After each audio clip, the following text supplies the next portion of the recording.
নমস্কার বন্ধুরা। আজকে যে টপিকটা নিয়ে আলোচনা করতে যাচ্ছি সেটা হচ্ছে গিয়ে বেসিক জিওগ্রাফি সম্পর্কে।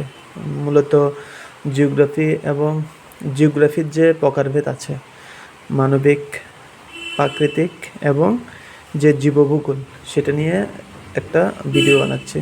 কারণ অনেকজন শিক্ষার্থী বলতে পারো বা বন্ধু বলতে পারো, তারা চেয়েছিল যে স্যার বেসিক যে জিওগ্রাফির যে জিনিসটা সেটা সম্পর্কে একটা ভিডিও, শর্ট ভিডিও বানান। ওরা তো এমনও বলে দিয়েছে কি যে কীভাবে ভিডিও বানাতে হবে। তো ওদের বিশ্বাস রেখে ভিডিওটা বানাচ্ছে, ভুল ত্রুটি মার্জনা করবেন। আর আরেকটা কথা বলছি, সেটা হচ্ছে গিয়ে কালকে সোলার সিস্টেমের উপরে যে আমি ভিডিও বানিয়েছি, দুটো পার্ট আমি দিয়ে দিয়েছি ইউটিউব এবং ফেসবুকের দুটো অংশই দিয়ে দিয়েছি। কিন্তু দুঃখ একটাই, সেটা হচ্ছে গিয়ে সম্পূর্ণ নেটটাই শেষ আমার। আমি কালকে 6 GB এক্সট্রা রিচার্জ করিয়েছিলাম, সেটাও এখন অলমোস্ট 70% কভার আপ হয়ে গেছে। তো ভাবলাম এটা আজকে শুরু করি। আজকে হচ্ছে গিয়ে জিওগ্রাফির যে বেসিকটা।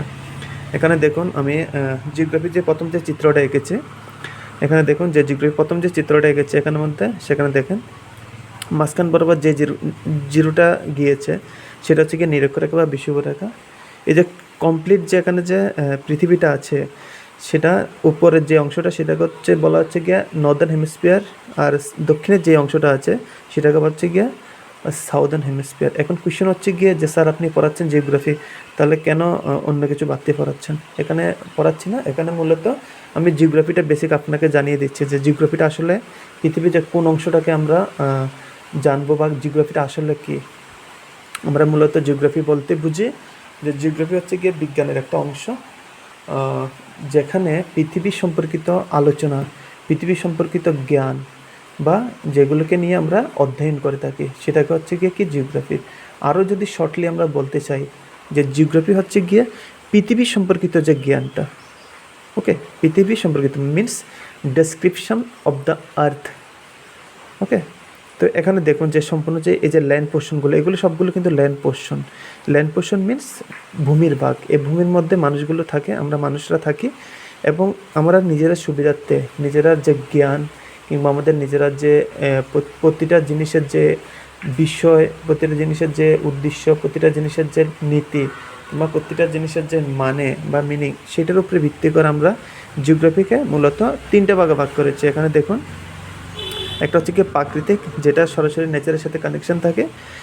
মানবিক, যেটা মূলত by human modify the nature through their skill and knowledge, সেটাকে আমরা বুঝি। আর এখানে জীবভূগোল, যেটা ইন্টারমিক্সিং থাকছে ওখানে। হ্যাঁ, 3টা প্রধান পার্ট, একটা হচ্ছে গিয়ে প্রাকৃতিক ভূগোল, মানবিক ভূগোল এবং জীব ভূগোল। এখন শুরু করা যাক যে এই যে মানুষ যে জিওগ্রাফিকে যে নিজের মতো যে ব্যবহার করছে, যে প্রযুক্তিবিদ্যার সাহায্যে বলো বা যাই বলো, তো সেই পার্সপেক্টিভে প্রথম যদি তাহলে তো অলরেডি বলে দিয়েছি যে 3টা পার্ট। এবার প্রাকৃতিক ভূগোলের মধ্যে প্রধান বিষয় কোনগুলো? প্রথম ভূমিরূপবিদ্যা, মৃত্তিকা ভূগোল, জলবিদ্যা, সমুদ্রবিদ্যা এবং জলবায়ুবিদ্যা। এই 5টা পার্ট হচ্ছে গিয়ে মৃত্তিকা ভূগোলের অংশ। পরীক্ষার মধ্যে ট্যাটের মধ্যে কোয়েশ্চেন জিজ্ঞাসা করতে পারে যে মৃত্তিকা ভূগোলের জিওগ্রাফি বা ভূগোলের কোন অংশের অংশ, সেটা কি প্রাকৃতিক হবে, মানবিক হবে নাকি জীবভূগোল? তাহলে তুমি বলবে যে প্রাকৃতিক ভূগোল। এবার ভূমিরূপবিদ্যা সেম কোয়েশ্চেন আসতে পারে, সমুদ্রবিদ্যার উপরও কোয়েশ্চেন আসতে পারে। সেকেন্ড, সেটা হচ্ছে কি মানবীয় ভূগোল। মানবীয় ভূগোলের মধ্যে আমি অনেকগুলো পার্ট দেওয়া আছে, আপনারা ভালো করে দেখো। প্রথম হচ্ছে গিয়ে কি সামাজিক ভূগোল, সাংস্কৃতিক ভূগোল, ঐতিহাসিক, রাজনীতিক, জনসংখ্যা, অর্থনৈতিক, পরিবহন, আঞ্চলিক, নগর, স্বাস্থ্য, জনবসতি এবং সর্বশেষ হচ্ছে গিয়ে লিঙ্গ ভূগোল, যেটা মানবীয় ভূগোলের একটা গুরুত্বপূর্ণ অংশ। এবং সর্বশেষ যে প্রধান ভাগ সেটা হচ্ছে গিয়ে জীবভূগোল। জীবভূগোলের মধ্যে মূলত 4টা ভাগ, একটা হচ্ছে গিয়ে জীবভূগোল, প্রাণীভূগোল, বাস্তুবিদ্যা এবং পরিবেশ। এই 4টা হচ্ছে গিয়ে জীবভূগোলের অংশ। এখানে টোটাল 1 2 3 4 5 6 7 8 9 10 11 12টা হচ্ছে গিয়ে মানবিক ভূগোল বা মানবীয় ভূগোল, আর এখানে 5টা হচ্ছে গিয়ে প্রাকৃতিক ভূগোল। এবার এখন যে জিওগ্রাফির যে অংশটা, এই জিওগ্রাফির উপর ভিত্তি করে আমি মূলত প্রধান 5টা কোয়েশ্চন ছেড়েছি, ইম্পর্টেন্ট কোয়েশ্চন। প্রথম কোয়েশ্চন দিয়েছি আমি, জিওগ্রাফি শব্দটি প্রথম কে ব্যবহার করেন? তাহলে হবে আনসার গ্রিক পণ্ডিত এরাতোস্থেনিস। সেকেন্ড কোয়েশ্চন, জিওগ্রাফি শব্দটি এসেছে গ্রিক শব্দ জিও প্লাস গ্রাফোস থেকে বা গ্রাফিয়া, যার অর্থ পৃথিবী সম্পর্কিত জ্ঞান, পৃথিবী সম্পর্কিত জ্ঞান বা আলোচনা। Question number 3, father of geography কাকে বলা হয়? ফাদার অফ জিওগ্রাফি বলা হয় এরাতোস্থেনিসকে, এরাতোস্থেনিসকে।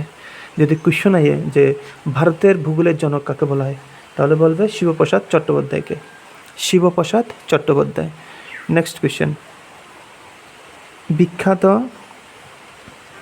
বিখ্যাত কতজন ভূগোলবিদের মধ্যে, মানে কোয়েশ্চনটা হচ্ছে গিয়ে কিছু বিখ্যাত ভূগোলবিদের নাম করো, যেমন এরিস্টটল, টলমি, হেকাডিয়াস, টেলস, অ্যানাক্সিমেন্ডার, স্ট্রেবো ইত্যাদি হচ্ছে গিয়ে বিখ্যাত ভূগোলবিদ। ভারতের মধ্যে যদি কোয়েশ্চন হয় ফেমাস ইন্ডিয়ান জিওগ্রাফার, তার মধ্যে আমি 2টা ভাগ করেছি। 1 নম্বর ভাগ দিয়েছি প্রাচীন, 2 নম্বর দিয়েছি আধুনিক। প্রাচীনের মধ্যে আমি দিয়েছি আর্যভট্ট, বরাহমিহির, ব্রহ্মগুপ্ত প্রমুখ। আধুনিকের মধ্যে আমি দিয়েছি এস.পি. চ্যাটার্জি, রামকমল মুখার্জি এবং আর.এল. সিং। ধন্যবাদ।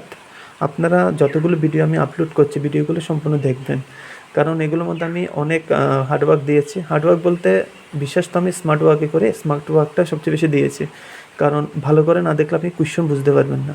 কারণ আমি প্রত্যেকটা কোয়েশ্চন আর আনসার সেম লাইনের মধ্যে দিয়ে দিয়েছি শর্টলি, যাতে ইজিলি অল্প সময়ের মধ্যে আপনারা নলেজটা অ্যাকোয়ার করতে পারেন। ধন্যবাদ। জয় হিন্দ।